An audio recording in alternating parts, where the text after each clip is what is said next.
আসসালামু আলাইকুম pro cricket fans. দর্শক, মুস্তাফিজুর রহমানের চেন্নাই এবং লখনৌ সুপার জায়ান্টের যে ম্যাচটি হয়েছিল সেখানে কিন্তু মুস্তাফিজুর রহমান শেষ ওভারে বল করতে এসে হিরো হওয়া বাদ দিয়ে কিন্তু তিনি জিরো হয়ে গিয়েছেন এবং সকলের কাছে যেন ভিলেন হয়ে গিয়েছেন। কেননা ওই ওভারে কিন্তু 19 রান দিয়েছেন, তাও মাত্র 3 বলে। ম্যাচ জিততে লখনৌ সুপার জায়ান্টের দরকার ছিল মাত্র 17 রান এবং সেখানে মুস্তাফিজুর রহমানের ওপর আশা করেছিল মহেন্দ্র সিং ধোনি এবং অনেক অনেক চেন্নাইয়ের সমর্থকেরা। কিন্তু মুস্তাফিজুর রহমান সে আস্থার প্রতিদান দিতে পারেননি। তিনি কিন্তু 3 বলের মধ্যেই 19 রান খরচ করে হারিয়েছেন চেন্নাইকে। তাই তো তাকে নিয়ে অনেক বেশি আলোচনা সমালোচনা হচ্ছে ইতিমধ্যেই সোশ্যাল মিডিয়া সহ অনেক জায়গাতেই। মূলত এসব বিষয়গুলো ডিজে ব্রাভো মানে চেন্নাইয়ের বোলিং কোচ তিনি কিন্তু এই সব বিষয়গুলো বুঝতে পেরেছেন এবং লক্ষ্য করেছেন। তাই তো তিনি এবার মুস্তাফিজুর রহমানের পাশে দাঁড়ালেন।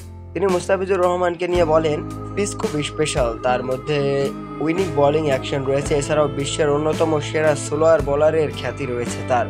আপনি এই সকল খেলোয়াড়দের ওপর ওভার কোচিং এর চেষ্টা করবেন না, শুধু তার জ্ঞান এবং ইনফরমেশনগুলো দিয়ে এম্পাওয়ার করুন, বিষয়টা সিম্পল রাখার চেষ্টা করুন।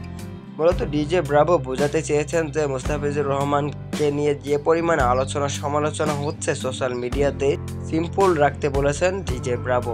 যে কোনো প্লেয়ারই হোক, একজন বলার হোক, একজন ব্যাটসম্যান হোক, একদিন কিন্তু খারাপ দিন যেতেই পারে। আর আমরা হয়তো ধরে নিচ্ছি মুস্তাফিজুর রহমানের ওই দিনটাই খারাপ গেছে। তো দর্শক, আমরা সবাই আমাদের দেশের ছেলে মুস্তাফিজুর রহমানকে সাপোর্ট করি। আসলে প্রতিটা দিন কিন্তু একটা মানুষের ভালো যায় না, তাই এই জিনিসটা ভেবেই কিন্তু মুস্তাফিজুর রহমানের পাশে দাঁড়িয়েছেন মুস্তাফিজুর রহমানের বোলিং কোচ ডিজে ব্রাভো। তাই তো আমি আপনাদের একটা রিকোয়েস্ট করব, অবশ্যই সবাই মুস্তাফিজুর রহমানকে বেশি বেশি সাপোর্ট করুন, কেন তিনি যেন আর হতাশ না হন। কারণ একটা দিন খারাপ গেলে কিন্তু একজন বোলার হতাশ হবে, এটা স্বাভাবিক। তাই তার পাশে দাঁড়ানো অত্যন্ত জরুরি আমাদের জন্য।